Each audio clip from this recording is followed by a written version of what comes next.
You're tuned in to the Wifed Up Now What podcast. I'm Coriel, here to give y'all some marriage management advice specifically for millennial wives. Now, before I introduce my guest, let's just address the elephant in the room. I know that when you saw me pop up on the screen, the first thing you were thinking was, where's TK? Don't worry, TK is going to be here at the end of the episode, okay? So if you are here for our girl TK, stick around. She'll definitely be here for that wifey keeps it spicy, okay? Today's guests are two amazing wives who have some stories to share.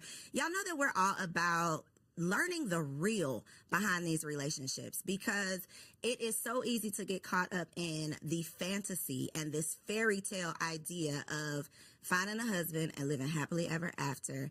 And although you might be happy, the ever after part is probably not going to happen. And so today we're going to talk about the real inside of these relationships. And I have Precious and Angela in the building. Hey. Hi. So start by telling us how long you've been married. Well, I've been happily married for 10 and a half years. Come on, 10 and a half. Yes. Well, it's almost less than a half because our anniversary is in April. Okay. Yes. Okay, so 10 years. 11. Look, we're going to say 11. Rising okay. 11. Rising on the 11. Well, since we're going to raise up, I'll say 10 years because it'll be 10 years July 5th this year. So okay. I'll say 10. So we got some OGs in the building. OGs, we're going to start out. We're going to keep it light, okay? We're going to start out with a little this or that because this is going to be February episode, right? This month is all about love. So we're going to get into that. But I want to talk about like some old school R&B. I just want to see where y'all at, okay? Warm y'all up a little bit, okay? Let's go. So this or that, who do y'all prefer or who did y'all prefer, Mary J. or Mariah Carey? Mary J. Why did you make that face as if there was no other option? I mean, Mary J has the soul. She has the grit. You know, she's been through some things. I think that Mariah's been through some things more in the latter times. When she first came out, I felt but like... that's not what she was singing about. Yeah, it wasn't what she was singing about. And I mean, from a suburban girl, I just resonated with Mary J because I just was like, I ain't been through these things, but it's interesting, you know? So I think I was more mesmerized by Mary J. Okay. I think everyone can relate to Mary J because she's a little bit more around the way. Your homegirl, she's been through what you've been through and doesn't come across as, no, this can't happen to me. Right. I think Mariah does separate herself from, she's definitely not the around the way girl. Okay, I got it. Boys to Men or Drew Hill? Not two really deep sides. Well, you know what? For me, I'll say it depends on what mood I'm in because I enjoy both artists. They're both amazing artists, both amazing vocals. But if you, depending on what mood, that one's a tough one. Now, that one's a tough one. Flip a coin. I'm going to go with Drew Hill, though. See, Drew Hill is the basement parties, the sock hops. Drew Hill was us being fast, yeah. Yes, the sock hops, the dancing, all that. And then Boys to Men, I feel like I have to choose Boys to Men because, like, some of those songs will still bring me to tears today. They're more, like, iconic. Yes, and what band do every single person you relate to? Like, I love the deep voice. I love the high pitch. Like, Okay, so that was a good one. Okay, last but not least, Usher Confessions or Beyonce Lemonade? Beyonce. On the internet, it's Beyonce's internet. Beyonce. Is it? 100, or not two, okay. Is it Beyonce's internet, Angela? I'm going to defer and say, watch this. These are my confessions. Listen, I haven't been to the concert, so maybe. And see, that was a Tiny Desk one. I'm going to go ahead and say Usher. I am definitely in agreement with Usher. Yeah. I think that the album, now I put the album specifically because I think that it would have been hands down like Beyonce, but the Confessions album was so iconic. Priceless. Yeah, it's just like, how can you compete with that? I don't want to revoke my card because I just never really was like. I'm not saying it's anything against it. You're not familiar with it? I'm familiar, but I wasn't like one of those people that was playing it on repeat. Okay. Like, I don't know what era of my life. Every minute of every song. I don't know what era of my life I was in then, but college, freshman year. Yeah. Look, I know what you was doing. Freshman year of college, no. Okay, it's a no for you. Okay, Beyonce Lemonade. Okay. So just a little fun to warm y'all up. Now we're going to get into some reactions. It's a lot of craziness going on these internet streets, right? But one of the perspectives that we don't often hear is the wife's perspective. We are always talking about relationships with single people, which is cool.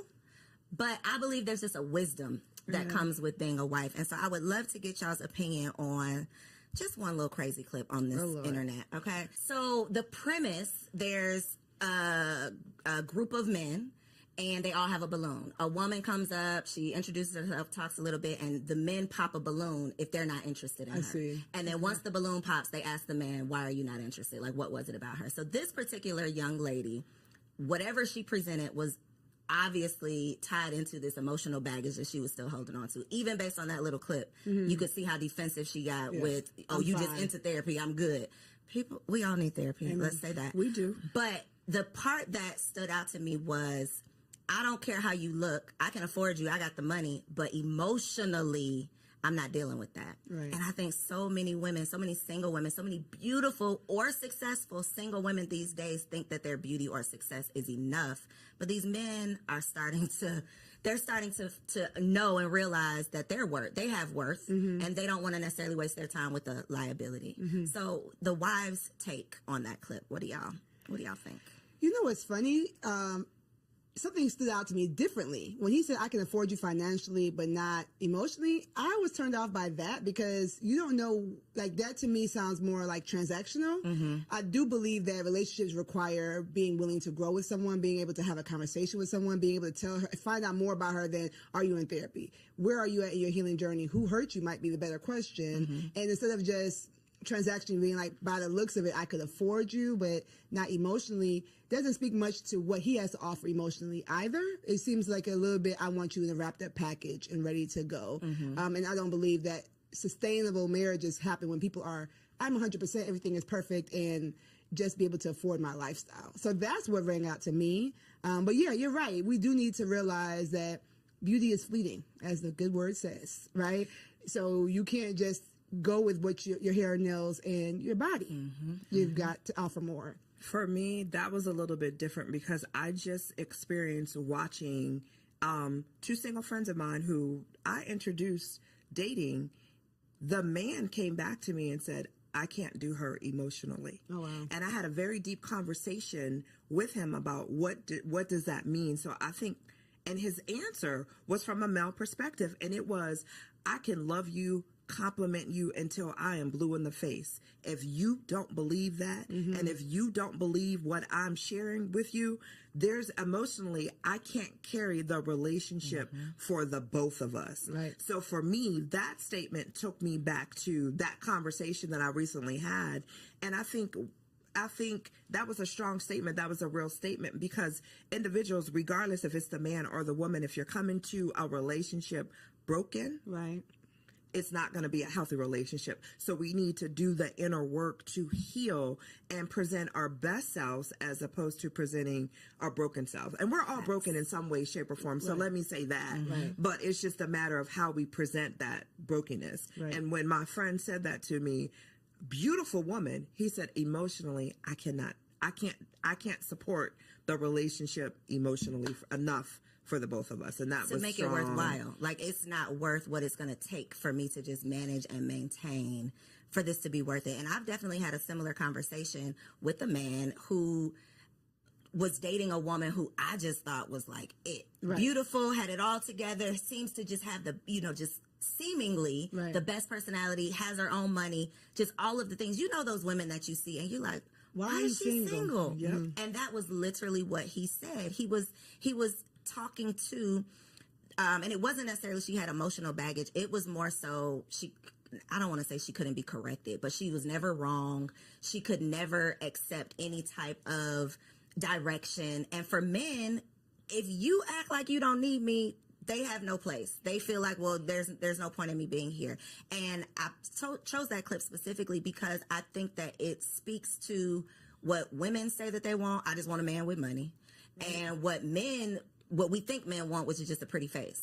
So part of what you didn't see was her explaining, you know, what she wanted in a man was he had to have X number of dollars. He had to be at this certain position in life. And this man who's a doctor who is in that position was saying, well, I got it. I can do all that, but I don't want to deal with that. I see. The issue is I've been out of this dating pool so long. You know, it's been 12 and a half years at this point. And I go to a gym where there's a lot of young ladies and we talk and, you know, I'm always mesmerized by it, but it's so forward that it's so much criteria dropping, right? It's so much judging and pretentiousness. Like, it's not enough. Let me get to know you. And even the game is hilarious to me because it's just like, why do we as millennials want to label everything, quantify everything, get straight to the point per se, right? And we think that we're doing ourselves a favor, but really we're losing that nuance, that je ne sais quoi of getting to know someone, getting to experience that person. And, you know, for her, I feel bad because she's probably put that air up because she's been in this pool of men or whatever and feels like she needs to give her criteria based on being hurt or whatever. Therapy. As a counselor, I would, she needs therapy. But it's hard for me. I'm trying to stay out of that pool, and I'm praying for everyone in it. That part. I think, though, the defensiveness is definitely a turnoff. Yeah. Anybody who does not need therapy would not start the sentence off with, I think you just into that. You know, like, you clearly are proving his point with that response. So I think it's just an opportunity to check ourselves, get more aware, and know what the other, whoever you want to date, I'm just going to say the opposite sex, know what they actually want. Yeah. Because we can't say we want to be in a marriage with a man and then a man tells us what he desires and we like, but no, I'm not doing that. Go, get somebody else to do it. And it's like, but then you get what you get. Yeah, what do you really want? Okay, so that was good. So one of the things that I have personally just gotten into, y'all, I just launched a blog, okay, everybodylied.com, and it's the premise of we've been lied to. We've been lied to our whole lives about so many things. For the sake of this conversation, though, we're going to focus on the marriage lies, okay? One of the things that I realized as someone who has always wanted to be a wife, this is something that I've prayed for, I thought I prepared for it, all of the things, and I got into it and still didn't know what the hell I was doing. And I'm a happy wife. To your point, happily married, right? A happy wife. I love my husband, and it's still very hard. Yeah. And so I know that I'm not alone in that. And I know so many women get into these marriages, become a wife, take on this role, and then it's not necessarily what they thought it was going to be, or they don't know how to manage or maintain. So first question for you two, what was the biggest reality check once you became a wife? Well, for me, similar. My parents are still married. I did not model my marriage after my parents, however, but I'm from Ghana, West Africa. And so my biggest reality check was that you really make the marriage you want.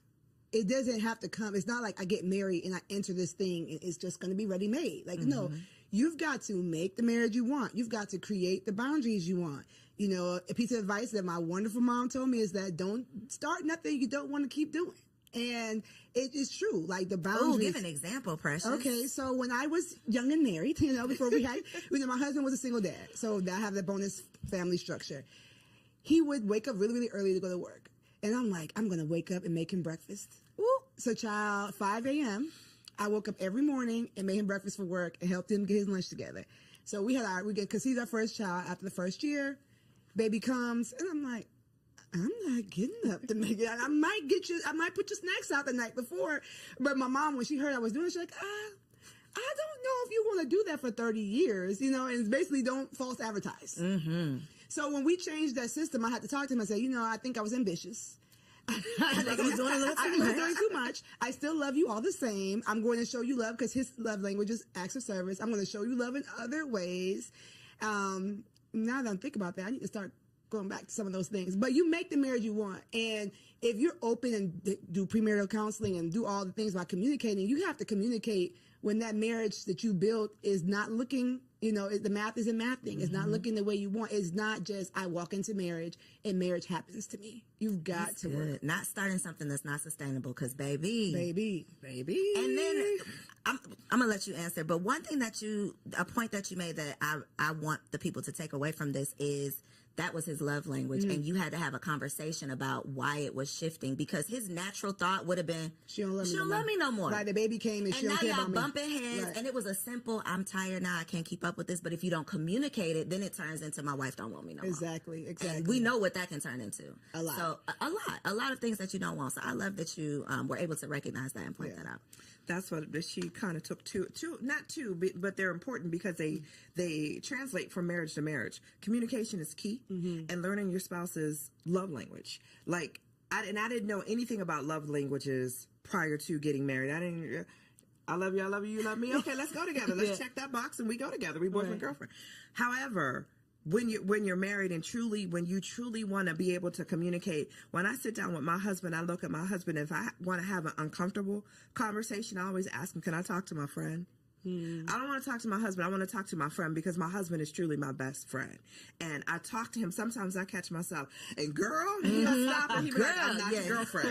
Like, stop it. So stop. I know I'm not, but I'm so comfortable. And we after, we've been married for 10, together for 12. I've been able to figure out how to communicate with him, not to him, but with him. We communicate amongst each other. And I think, in the beginning, because I was single for so long, he's like, why do you talk at me? And when he said that, I had to take a step back and really understand what he meant by that. So now it's like, hey, can I talk to my friend? So listen, I got the situation with my husband, and I'll explain whatever the situation is bothering me. How do you propose we fix it?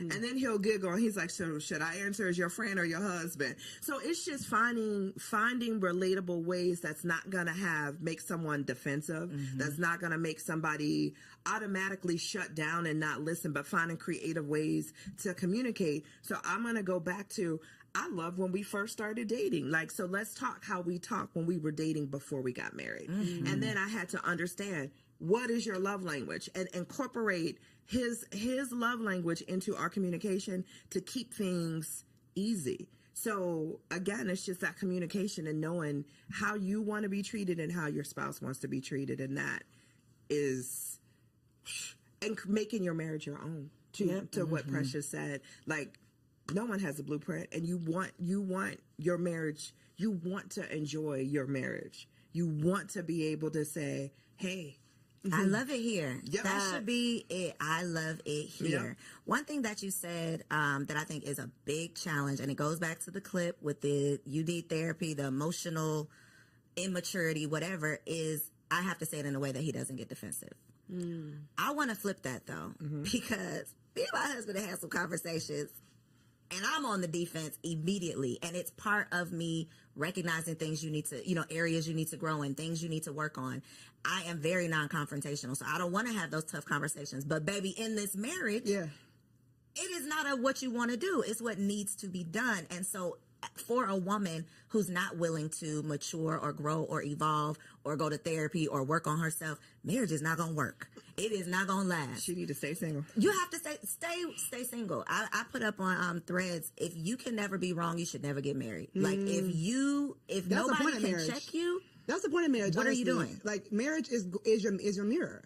Marriage is motherhood too, if we're going to get to that. But marriage and motherhood are your mirror. Okay, alliteration. You're going to see yourself in the way you never saw yourself while single. Like, if you see and it's yourself going to be uncomfortable. it's going to be so uncomfortable. If you see yourself in your own eyes all the time, then, I would say get some really deep relationships, even with the opposite sex, even with with the only gender, before you get married. Get people in your life that are going to challenge you. Iron sharpens iron, right? They are going to challenge you and show you where you're fleeting. I know nowadays roommates aren't popular. Like I said, this is a new thing for me, but I am a proponent of maybe having a roommate. It depends on your age. Somebody that's just going to show you, like, you do this and it's weird. Like, stop doing that. And if the first person who has a hard conversation like that is your husband, then he's going to be the enemy. Yep. Then it's you and it's not me, because nobody else has ever told me this. Exactly. But you've never allowed anybody that close to you. And you need therapy before you get married. Okay, I know they say premarital counseling, but you need your own session so that you can work through your stuff before you bring that baggage into a marriage. How has your communication had to change within your marriage? because you said you've evolved into, I know how to approach the conversation now. What did the unevolved Angela look like with these conversations? The unevolved Angela looked like I was that female because I got married late in life. And when I say late, I was 44. Yeah, I was 44, right? I was already set in my ways. So as individuals, when you, and I was a single mom. So raising my son, for me, I was pretty much set in my ways. I knew how I wanted my day to look from start to finish, or how I would move throughout the day from start to finish. And having someone in your space and having to consider another human being, another individual, learning to listen before I speak, because he was like, you answered the question I didn't even ask you. Like, let me get the question out, because I was on the defense and wanted. He goes, listen. So for me, I had to listen to how he was saying. I made him feel like within the first year, he made a comment that said, hey, sometimes I feel uncomfortable talking to you because you're always on the defense, or I never get out what I want to say. Okay, note to self. So let me take a step back and let you fully. So now what I do is I'll sit and I'll listen. I'll wait. I'm like, are you finished? And it's not that I'm listening to respond. I'm truly listening to hear what he's saying, to have the best response, knowing at the end of the day, it's me and you. Like this isn't a competition. We're here to grow and evolve each other. So if you're telling me that I make you feel a certain way when you're talking to me, let me just listen first before I go to respond. And then that way you can feel comfortable with saying whatever it is that you want to say to me without me coming back at you. Well, you didn't do right. Yeah. And it's not about me. It was his opportunity of telling me how I make him feel. So I don't respond back with, well, you do XYZ to me, or you do. It's about you. If this is your moment. So you need me to change these 3 things, I got you. No problem. Partner, I got you. What about you, Precious? I'm really thinking hard about this question. My husband's the easiest part about being married. Honestly, like the guy, his enemies don't like me. Right? They love him and don't like me. I'm like, wait, I didn't do nothing to you. Like, he just is the easiest part about being married. So our communication's always kind of been like, what's up? Very chill. I think the nonverbal communication is something that I've had to work on more. What's that look like? Your face talking for you? Face, maybe just like, my love language is physical touch, which is not a lot of women's love language. So if I'm irritated, I'm like, you don't really gotta touch me like that right now, right? But so working on that, and then also we talked about evolution, right? So Cole knows this. I lost 75 pounds before I got married, and I've gone through weight loss after having all of my kids and all that kind of stuff. Yes. So having 3 kids, having a weight loss journey, and now I help moms do the same thing, but I've had to learn my body. So my nonverbal communication has changed, right? The things that I like have changed. So I've had to communicate with him physically different, and he had to learn me more so differently as I have gotten older. Now I feel like I have the body I wanted when I was 20 something, you know what I'm saying, in my 30s. So our physical communication has changed and evolved, and he's thankfully saw me on my journey when we met. And so he likes me heavy. He likes me slim thick. And so it works, but we had to kind of figure out like, oh, okay, you can do that now. Okay. Like, okay. So our physical communication, has had to evolve. Okay. Reading between those lines. Exactly. I want to talk about those times you want to kill him though. Okay. Because 2 o'clock. Look, 3 o'clock now. I really love my husband down. And there are, love his dirty draws. But there are days when it's like, I'm going to kill this nigga. Yeah. Can I do this for the rest of eternity? Right. I have honestly had those thoughts. And I'm sure he has as well. I think it's just kind of what comes along with it. But that is not the expectation with the happily ever after that we're signing up for. Right. So in those moments when he is your best friend, he's the easiest part of marriage, but it ain't easy. What do you say to yourself in those moments? What is your outlet? How do you calm yourself down? What do you tell yourself to put yourself in check? Like, what do you do in those moments? Yeah, so I said my husband's the easiest part of marriage because his personality, like just who he is like, wow, I don't think my personality can match with anybody else on the planet, right? But marriage is more than just you and that person. Marriage is you and that person, their child, if you have a blended family, or their parents, the way they relate to their families. With however toxic their families are, that's something you need to evaluate before you get married. Like, all those things matter. And so, the days where I'm just like, I don't like how you handled that, or stick up for yourself, or go for more, or, you're so talented in this, I want you to, where you're like wanting to coach your own spouse and you have to let them be their own person. I have to really decide that, like, am I? Personal development and becoming a better you is always going to make a better we. And so I think that a lot of times, especially wives, we have that vision. We can see where we can go. And sometimes our husbands are like, I want to watch football. Like, or I don't need to do good. Yeah, I'm good. Like, we're good right here, or whatever. And even if you have a super ambitious husband, some of the things that we see vision for, they don't see it. And so I say to myself, I say to my clients, like, focus on you. Focus on go to the gym, get a hobby, cope with your friends. Some of the things that we are getting frustrated with our husbands are because our friends are supposed to hold that role, not our husband. And so I've had to learn. A word right there. Listen, like, sometimes you're just putting too much weight on that relationship and it cannot stand the weight.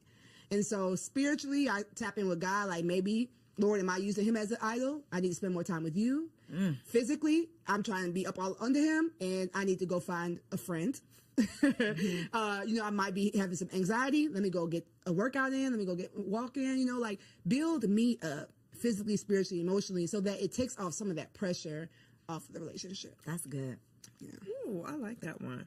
When I get to the place where I just, what my husband, I honestly, I take a step back and I say, is it really detrimental to the marriage? If it's not, I let it go. And it's funny, our arguments, 10 years, our arguments are so minute when I listen to other marriages and we talk about, like, issues or problems. Our issues are so small, and I feel like I'm so blessed because of that, because we talk all the time and we communicate about things all the time. But when I get to the point where I just want to choke him, I take a step back and I'm like, is it really that deep? Is it really that detrimental? Like, I'd be mad, like, man, you left the bathroom light on again. I just want to, and I'm like, is it really that deep? Instead of checking him to say, hey, once again, you left the bathroom light on, I'm just going to go ahead and turn it off and keep it moving about my day. It's just, our arguments be the little petty stuff. But those little petty things can add up. Yes. If the communication is not there. If you don't, if they're not communicated. So, like, our arguments are not, like, I just look at and even like our biggest arguments are, I take a step back. Is it really that detrimental to our marriage? And if the answer is no, I just let it go and keep it. Do you all believe there's deal breakers in marriage? In your personal marriage, is there a deal breaker? I say all the time, if you cheat, then yeah, that's a deal breaker for me. And he looks at me, he was like, you'd be so quick to dismiss somebody for cheating. I'm like, for me, you always have a choice. And that choice is not necessarily, am I going to do it or not? But there's a choice prior to you wanting to do that. What is wrong in the marriage that needs to be fixed that you couldn't communicate with me?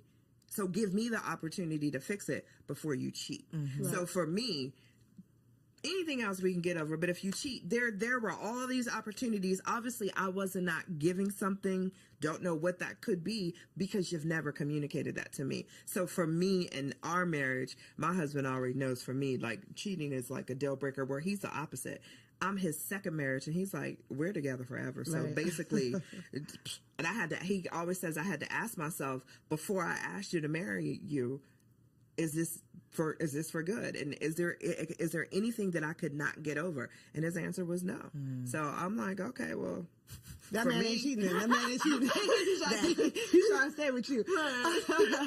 I would say there is no immediate deal breaker in my marriage. Okay. So that means nothing is, you can't talk about, at least have a conversation about. Right. So immediate deal breaker mean I don't care what you say. It's over for me. I mean, maybe if he put his hands on me, I can't see myself. Maybe if he put his hands on you, because if he put his hands on me, I just can't see him turn. Like, that to me seems silly to say. You know what I'm Like, saying? there's no chance this Yeah, it was like when we were dating, I used to say, if it was a burning fire and me, your mom, and your daughter were in the room, who would you get first? He's like, I'm not answering that. That's silly. I'm gonna find a way for all of y'all to live. Yeah, it's not happening. Why are we all in this house in this fire, right? So that to me is like, when would he become, just randomly after all this time become that kind of person? So yes, I would not be with someone who would put their hands on me, but I don't have a immediate deal breaker.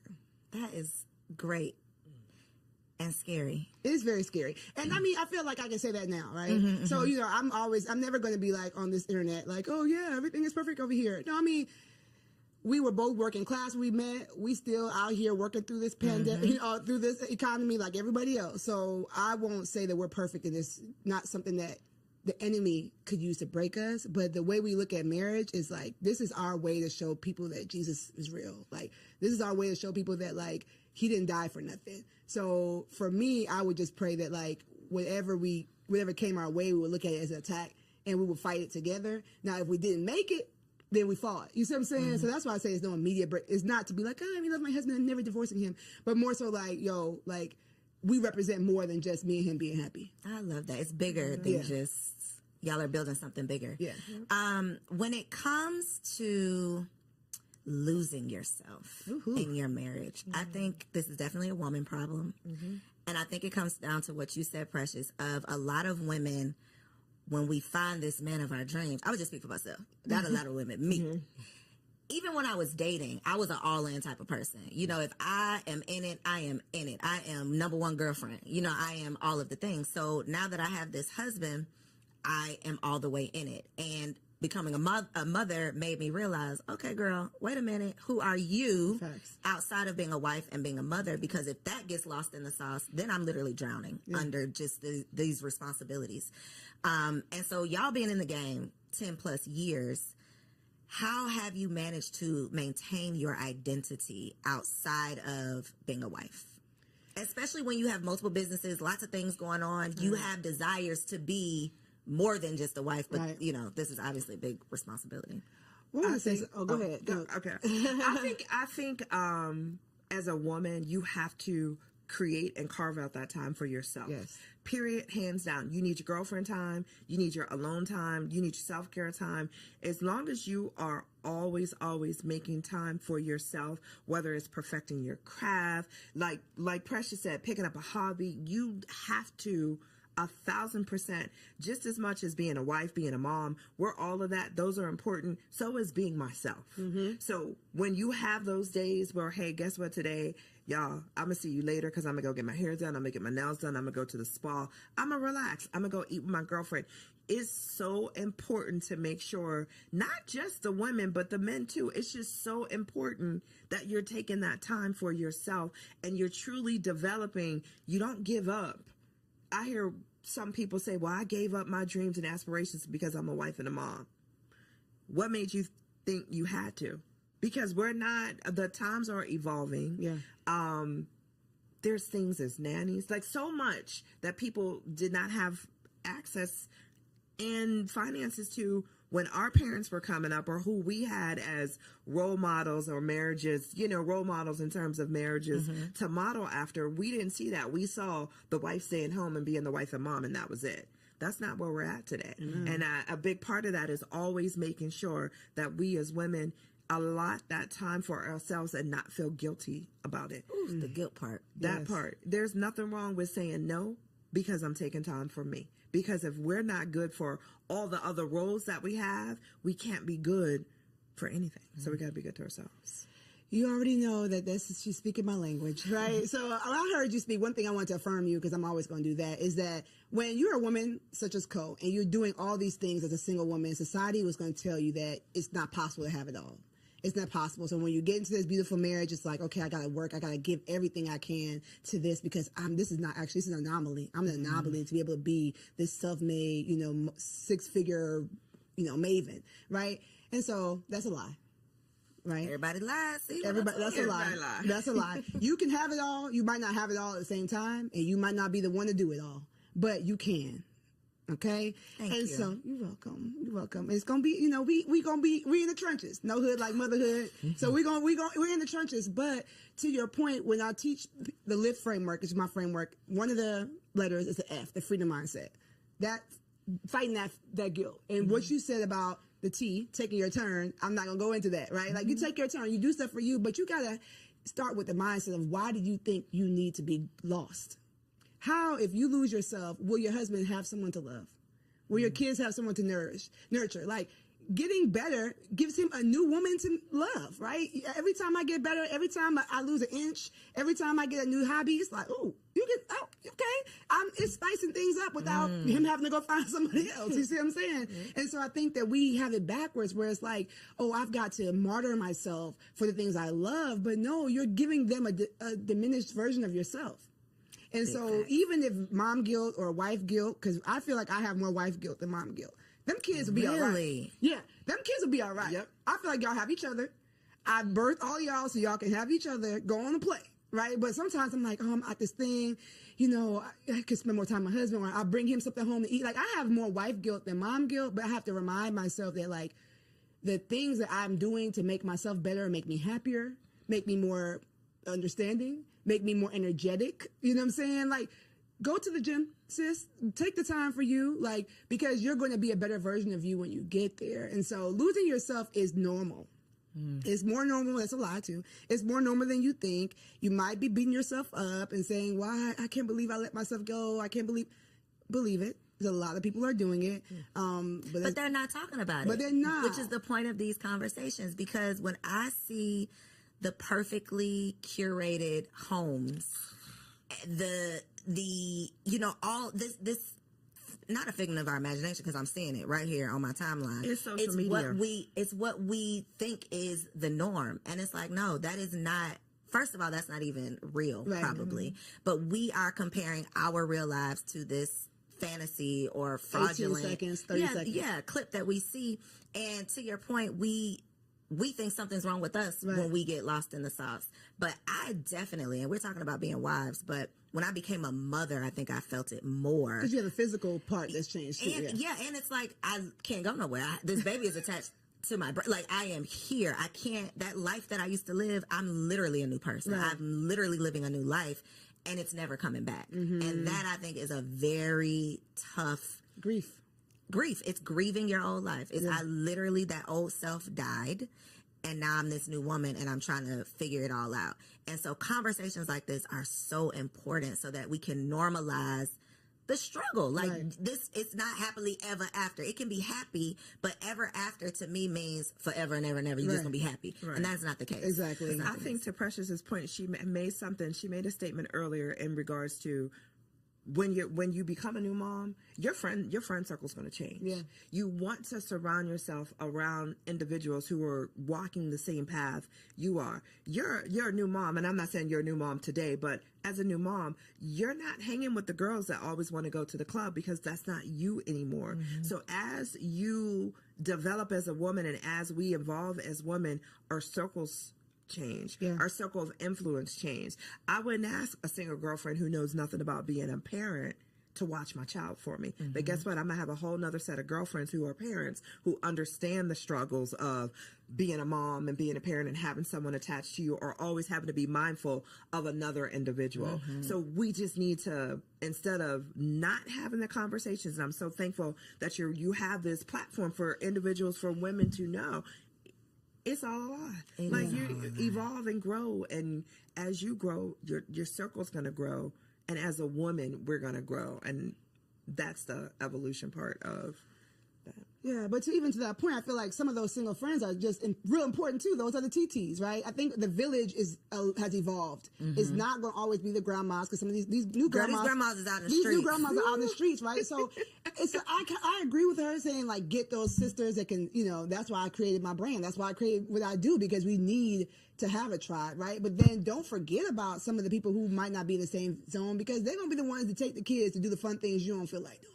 So what about friends for your marriage? Because that is another, like, revelation. I done had so many revelations. That is one of them, of like, it takes a village to raise a kid, but I think it takes a village to have a healthy, happy marriage as well. True. Absolutely. Especially in terms of not necessarily like leaving your single friends in the dust, but I do believe there is a value and a benefit to having other married couple friends. Absolutely. Because when you come across some of this craziness, I gotta have somebody who I can relate to. True. So what has been the value, or have y'all seen any value or benefit of having those like marriage friends, or do you? Absolutely. We always joke, if I like the wife and he likes the husband, we go together. Like, that's it. Like, once you find that, that is gold. And then, unfortunately, we've had some times where he loves the husband. Like, I'm like, sorry, y'all got to break up. Y'all got to break up because I'm not coming. I'm not coming. I can't do it. Thankfully, I'm an extrovert, so I'll bear with them once a quarter. But it ain't finna be no Once in a regular. while, Yeah, it's not gonna be. So yes, I find it very important. We're members of a church. We were in ministry for a long time, so a lot of that was ready made for us. So you had a built-in. We had a built-in community now when we changed churches, and it was like hard. We were like in the first place, like, well, you got to make new friends at this age.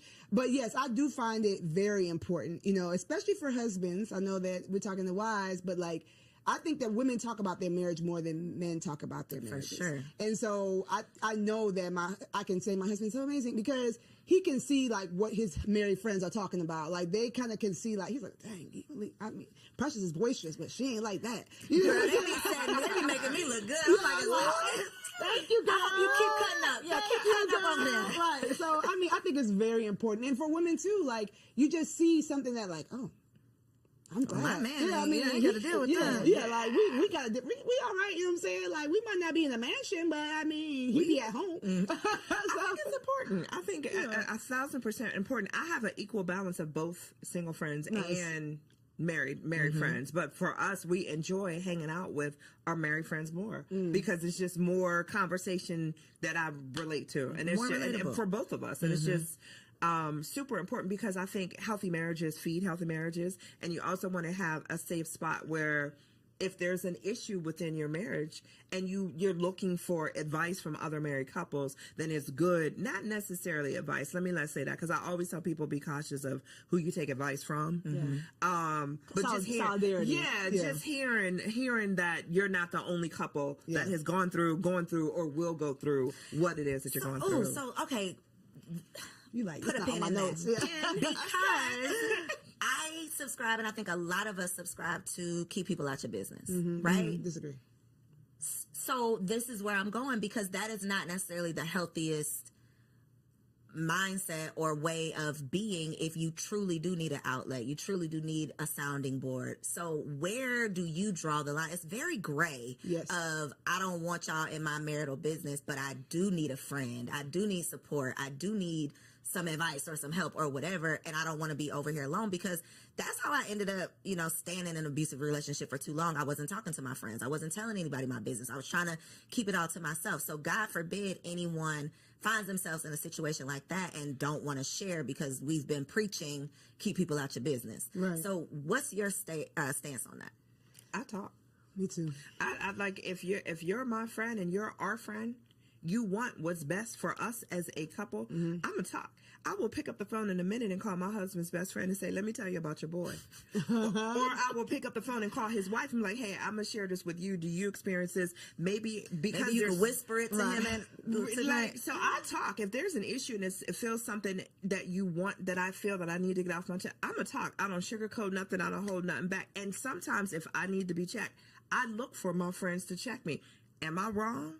Or tell me and that's how, and I have a girlfriend that I go to, and anytime I start the conversation, okay, I need you. Am I wrong? She's like, hold on, let me get my coffee. But so you want those friends where you want to know that you're talking in a safe space, and you're talking and you're going to get great feedback back. So but I don't listen, hey, no one's perfect. What about family though? No. Is it only friends? Except for my sister. My best friend my sister's my best friend. So, but even with her, some things I feel like if it's going to change the level of advice she gives me in the future, I don't tell her. Explain that. So it's sometimes there's something that you might be going through that's a recurring thing, right? And you feel like if I say this recurring thing to this person, it might shift the way they advise me moving forward. So I need somebody who's really clearly, like, me and her are 13 months apart. Like, my drawers are dirty, she's like, girl, but that's, it's just a stain. You know what I'm saying? Right. So she'll tell me I'm wrong, don't get me wrong, but some things it's like, okay, I'm I don't need to I'm hear done that with right this now. recurring thing Yeah. that you know. So I think for me, I do talk.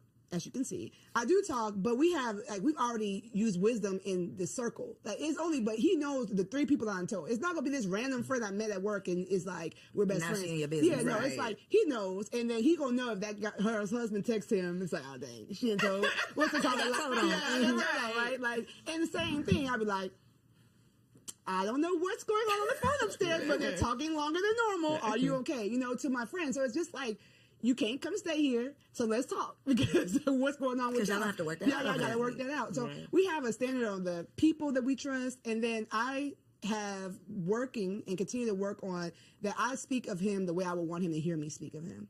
So if I'm telling somebody something, if I haven't talked to him about it yet, I want, if he overheard me, it wouldn't be like, dang, like, so you just calling me low down and no good. Like, you know, like I I respect my husband when he's there, when he's not. And I don't speak to people who are going to be like, yeah. That, you know, like speak negatively of him too. If somebody has that type of vibe towards marriage, like, because you know, these husbands don't. You are not the person. You are not the outlet. I person can't. I'm And talking I can be to. super close to that person, right? But if their view of marriage or based on where their marriage is, they're ready for you to like, yes, like finally, especially like I told y'all, my husband's liked by everybody. Yes, finally he done did something. Because you know, all these husbands don't do. No, don't be all these because then now I'm defensive. I came to you to complain about him, but now I'm like, but wait, No, but wait a minute. he is still perfect. Now No, this Georgia. conversation has taken the time. Exactly. Now I got to defend my husband. I was coming here to get some advice or get some. I wanted you to be on my side, but not that much. You know what I'm saying? So you have to use wisdom. You have to be spirit led for me because, like I said, anybody can be used to attack your marriage. And so if you want to work it out, that's where I think the whole don't talk to people is. If you know you want to work it out, or you know that there's something that might be somebody else might consider a deal breaker, go to the right person that's not going to come and be used to draw a wedge between you and your husband. I don't think it's family though. To your question in regards to family, and I say that because I'm very careful on what I let my family know about the marriage, because I would not ever want someone to look at my husband differently because I gave you too much on a day that I was super emotional and I said, and you know, I would. So with the family, I'm very cautious on what I choose to tell or what I don't choose to tell. Friends are different. Family, because 9 times out of 10, my husband already told me we're not getting divorced. So I don't want to go So what's paint the this point? image of, because I'm mad at you today, now I'm gonna have my family mad at you because my Forever. family ride or die. They're going. So I'm careful when it comes to family on what I tell and what I don't share. Friends choose you. Family doesn't. Yep. So if you're talking to a friend, this person has chose to be his friend, chose to be your friend. They like him for who he is, right? Your family is putting up with him might not because even like your right, ass. right, exactly, right. And thankfully, my family loves Ant, but it's like they didn't choose him. They don't even know him as well as my friends know him. So I think it's just about, you know, not casting your pearls in space that's not safe. You know what I'm saying? Picking the person that you know loves him and might be like, not Precious. You know, sometimes he does it. You know, like giving him the Some benefit of the helpful, yeah. helpful advice. Yeah. Okay, so for our last segment, it's called Wifey for Lifey because the goal is to be wifey for lifey. This is all about marriage management, how we can maintain and sustain a healthy, happy, most of the time, marriage. Here we go. So one piece of advice in your 10 plus years in your relationship, what would be a piece of advice that you would offer to a woman in her first year of marriage? And you can look right there at that camera and tell the people. Hey, girl. My advice is that you're God's daughter first. He created you. He gave you your name. He gave you your parents. He gave you your body.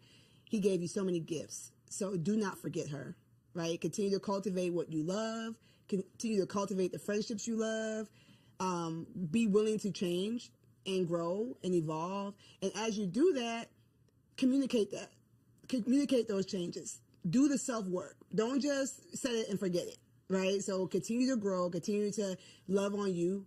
The word says that you love the Lord your God with all your heart and love your neighbor as yourself. But if you don't love yourself, if you neglected yourself, that love you're giving other people is not going to be the level of love that they deserve. So just don't forget you. You know what I'm saying? If you ever need a hand in the process, my name is Precious. I got you. But just don't forget you, and you're loved. Thank you, Precious. What you got, Angela? For me, it's communication. I'm going to stand on it. I'm going to stand 10 toes down. Figure out the best way to communicate with your spouse. However, whether it's verbal, nonverbal, listening, communication is not just talking, it's also about listening. So if you, in your first year of marriage, if you and your spouse can truly, truly, truly connect on how to communicate with each other, you're going to go a long way. That has been a common conversation here. We always talk about finances being the number one cause of divorce, but I would believe it's the lack of communication about finances that is the number one cause, and the resentment that comes from not communicating. Yep.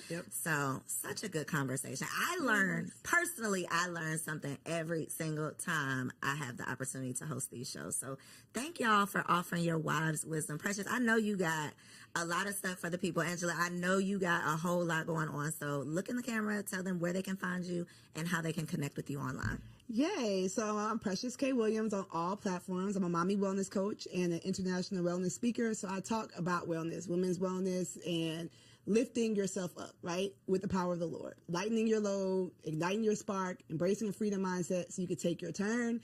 I run an 8-week program for moms doing just that. So if you need me, go to PreciousKWilliams.com. I have a free quiz on there, so you can find out how well you actually doing and not just being like, I'm doing all right. I'm doing okay, girl. No, let's figure out how you actually doing so we can get you the help you need so you can be your best self and live happily, mostly ever after. And I'm Angela McCoy. You can find me. Well, I'm the president and CEO of Full Circle Consulting Group. We do public relations, we do marketing, we do artist management and events. So if you ever need a fantastic event, we got you. Yeah, you're an artist. You need management. We got you. Public relations. We got you. And if your company needs help with marketing, we got you covered there. You can find us at fullcircleconsultinggroup.com and Full Circle Consulting Group on IG. Two bossed up baddies that are still out here living healthy, happy wife life. Okay. So I hope y'all enjoyed the first part of today's episode. We are about to get into Wifey Keeps It Spicy. TK is the next face that you'll see. Catch you on the next episode. Hello, beautiful ladies. Welcome back to another Wifey Keep It Spicy segment with your girl, Takesha. I'm super excited to be back. Yes, with another banger, of course. This is the month of love, February. That's why I got on my red, keeping it sexy. But Valentine's Day is right around the corner as well. And so, of course, I had to give y'all some gems, some jewels, some tips, the tea on how to keep it spicy. Listen, this week is for the big girls. Okay. What do I mean? Because I'm about to challenge y'all to something all month long. Okay. I'm not just about to drop some gems for y'all to be able to enjoy one day. No, baby, we are about to have thriving sex lives and intimacy with our spouses forever. Okay. So we're going to lay down some foundational work, right? I want to challenge y'all as your sister, as your auntie, as your friend. Okay. Am I auntie? But as your friend, I want to challenge you to two things. Okay. I need you to ask yourself if you are ready for the challenge. Why am I challenging you? Because I have done these things. I have experience in these things, and they have absolutely elevated my intimacy with my man. Okay. So if you want to elevate your intimacy, if you want to keep it spicy, I dare you to accept this challenge. Number one, I challenge you to step up in your femininity, specifically in the way that you dress in your house. Okay. A lot of us need to go ahead and fold up the leggings, the oversized t-shirts, the hoodies, the sweatpants. Fold it up, sis. Let's fold it up. And we're going to wear our little house dresses around the house. Okay. We're going to wear elevated loungewear around the house. Okay. We're going to wear those Ross and TJ Maxx summer dresses in the home. We're going to get oiled up. We're going to look cute. Why does this matter? Why am I challenging you to this? It's because when you feel feminine and you feel soft and you are taking care of yourself, you will be more prepared to be able to be intimate later on at night. A lot of us are complaining about being tired and being drained and being overworked. And we just feel like we're in this masculine energy. Well, here's a small tip to step into that feminine energy so that you can be all you need to be when it is time to do what we need to do. Wear those dresses around the house all month long. Step into your feminine essence, right? I just want to put this caveat out there though. Be prepared for your man to want it all the time, and be prepared for you to want it. Okay. Because when you walk past that mirror and you see your silhouette and you see how good you look, you see how you jiggling and wiggling and smooth in that dress, you are going to feel confident. It's going to boost your self-esteem, and it helps you thrive in your femininity, which is absolutely attached to your intimacy. The second part of this challenge, and this is for the big girls. Are y'all ready? I want to give every single last one of y'all some homework. We are going to set our man down. We are going to set our husbands down. And this is exactly what we are going to ask. We're going to ask how we can be a better wife. We are going to ask for them to share with us all the areas that we could work on. We are going to ask for every aspect of our lives. How am I as a mother? How am I intimately? What is the things that you want from me? Talk to me, Big Daddy, right? And I know a lot of y'all like, girl, he the one that need to be elevating. He's the one that needs to be asking me these questions. But I just want to challenge y'all to take the lead. I want to challenge y'all to become more self-aware so that not only are you stepping into your femininity, you're looking more feminine, you are aware of the places that you need to grow in. You are aware in the areas that you need to stretch in.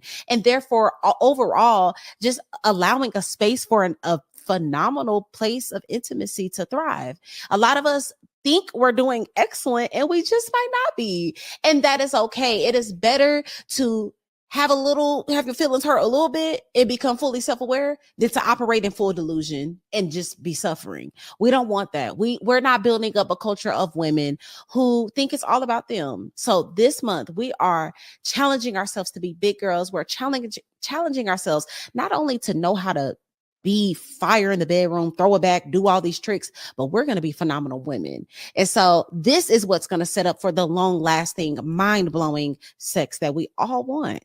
So that is my advice. That's my tips for this month. I want y'all to comment down below, not this month, but this week. I want y'all to comment down below if you are accepting the challenge. Will you wear dresses all month long? Will you kind of get a little sexy and elevate that loungewear? And are you going to set your man down to really find out what's tea? Let me know in the comments down below.